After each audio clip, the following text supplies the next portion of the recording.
Halo teman foto, hari ini gue mau nge-review kamera digital yang mengusung konsep retro klasik dan desainnya itu rangefinder, mirip Fujifilm X100 series atau Leica, tapi harganya nggak selangit itu. Ini harganya nggak sampai 2 juta rupiah. Ini dia Avantgarde VX nih. Sebagus apa ya kameranya? Langsung aja kita rebus review bareng bagus bareng teman foto. Gas. Kita bahas eksteriornya dulu nih. Avantgarde VX hadir dengan warna hitam di bagian bodi dan warna silver di bagian top dan lensa. Seluruh tombol ada di sisi kanan. Ada tombol power, tombol shutter, tombol switch kamera depan dan belakang, dan menu dial. Di bagian belakang ada layar preview sebesar 2,8 inch. Lalu ada lensa kamera belakang dan ada tombol-tombol navigasi seperti zoom in, zoom out, tombol menu, preview, dan juga lain-lain. Sekarang kita bahas spesifikasinya. Avantgarde VX adalah pocket kamera digital yang mengusung resolusi 48 megapiksel dan bisa merekam video sampai 5K 30 fps. Wow, gede banget. Dengan resolusi foto dan video sebesar itu, Avantgarde VX punya ukuran sensor 1/4 inch. Buat kamera zaman sekarang, ukuran sensor 1/4 inch kurang sih ya. Lensa yang dipakai juga fixed lens dengan focal length 3,37 mm dengan bukaan f2.2. Jangan terkecoh dengan bodi lensanya, karena ini nggak bisa diputer-puter buat nyari fokus. Kalau mau fokus subjek, tinggal pencet tombol shutter. Avantgarde VX bisa sampai 16 kali powerful zoom alias digital zoom ya guys.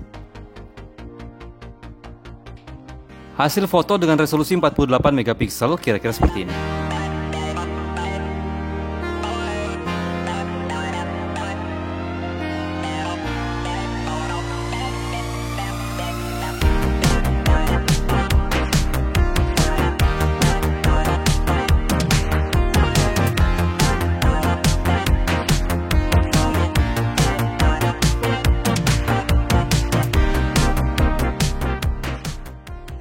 Kamera ini punya 14 built-in filter buat foto dan video. Nah, ini dia contohnya.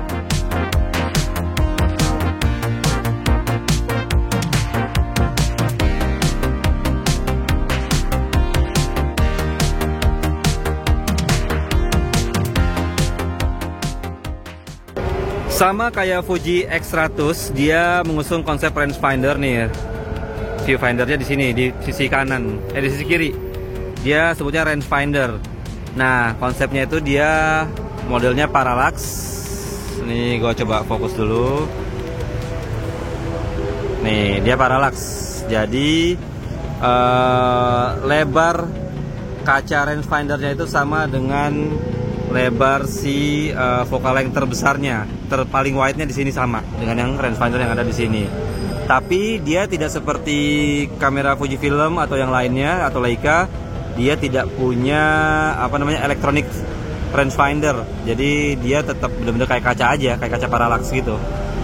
Yang menarik dari kamera ini adalah dia punya dua lensa, kayak HP aja ya. Nih, lensa depan sama lensa belakang. Nih, gue buktiin. Jadi pencetnya di sini ya, buat ganti lensa nih, buat switch. Yang ini ya. Gue pencet sekarang. Ini kan ngadep depan ya. Gue pencet. Dah kan. Gue juga baru tahu kalau ternyata dia bisa di zoom. Nih, gue zoom. Gue balikin lagi zoomnya.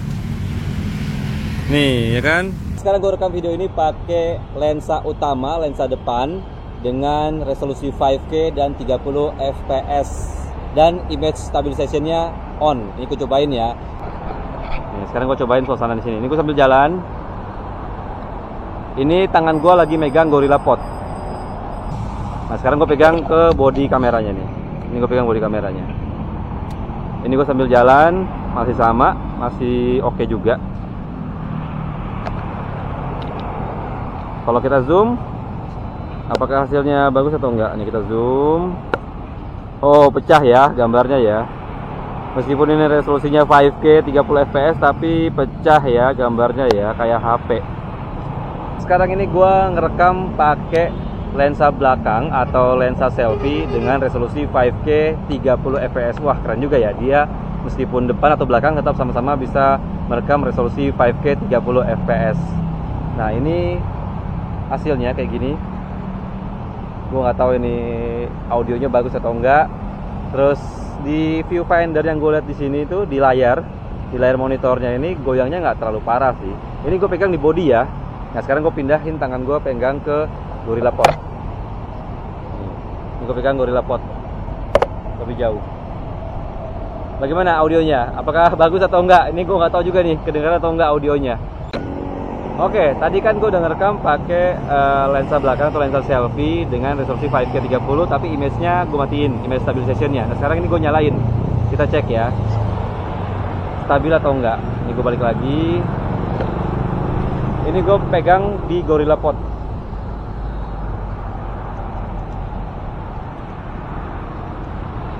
Oke, ini gua tes lensa belakang atau lensa selfie pakai resolusi 5K 30 fps dengan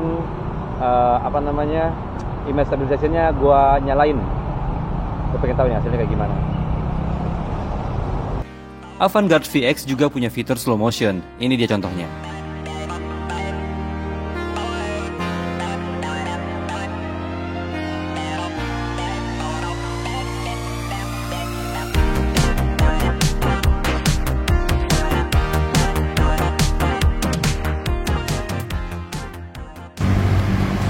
Sekarang gue mau nyobain fitur timelapse-nya. Nah, secanggih apa nih fitur timelapse-nya? Kita pindahin dulu ya.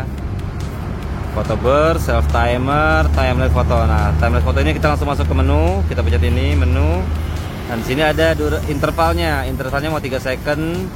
Paling kecil 3 second. Terus 5 second, 10 second, 30 second atau 1 menit. Kita intervalnya per 5 second lah ya. Terus durasinya, waduh, jangan unlimited, kegedean. Kita durasinya 5 menit aja, atau 10 menit deh. Ya boleh lah 10 menit. Terus resolusinya kita paling gede, mentokin ke 48 megabytes per 48 megapiksel. ISO-nya kita auto, exposure compensation-nya kita nolin aja. Oke, kualitasnya kita high. Sip, siap. Kita langsung pencet. Oke guys, setelah 10 menit bikin video timelapse dengan interval 5 second, gue kan penasaran hasilnya. Gue lihat di sini. Set. Ternyata hasilnya foto-foto terpisah guys. Gue pikir itu kayak kalau waktu kemarin gue review DJI Osmo Action 5 Pro, itu kan ada fitur timelapse. Itu sudah dibikin videonya sama dia, jadi sudah jadi. Nah kalau ini gue harus ngebikin timelapse-nya sendiri, dijadikan video, itu nanti di editing. Setelah gue kulik-kulik lagi, ternyata ada fitur timelapse foto dan fitur timelapse video. Nah sekarang gue mau nyobain nih fitur timelapse video. Apakah jadi video timelapse beneran atau masih tetap seperti timelapse foto? Nih gue cobain ya. Ternyata ada nih, gue puter-puter. Ini foto burst, self timer, timelapse foto, video, loop record, dan slow motion, lalu ada timelapse video. Nah ini nih, kita cobain ya. Masuk ke menu, kita masuk ke yang atas. Intervalnya kita per 1 second aja, atau per 3 second lah. Durasinya kelamaan, kita durasinya 5 menit aja. Tadi kelamaan 10 menit. Oke, langsung kita cobain ya. Nah kalau timelapse video ini dia agak ke crop dikit ya, dibandingkan tadi ketika timelapse foto. Jadi ini nggak selebar ketika kita foto. Sekarang kita cobain ya timelapse video. Interval 3 detik selama 5 menit. Oke. Ini hasilnya. Interval 3 detik dengan durasi 5 menit, tapi tadi sempat kepotong karena baterainya udah mau habis. Nih, gue play ya. Kesimpulannya, kamera Avantgarde VX cukup oke lah buat sekedar foto-foto daily life atau buat jadi properti pas kalian lagi di foto. Tapi kalau mau dipakai buat profesional, misal buat stok foto atau kerjaan berbayar, mending cari kamera lain deh yang lebih proper dengan ukuran sensor yang lebih besar.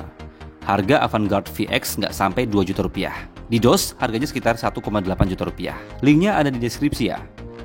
Rebus, review barang bagus bareng teman foto disupport oleh DOS.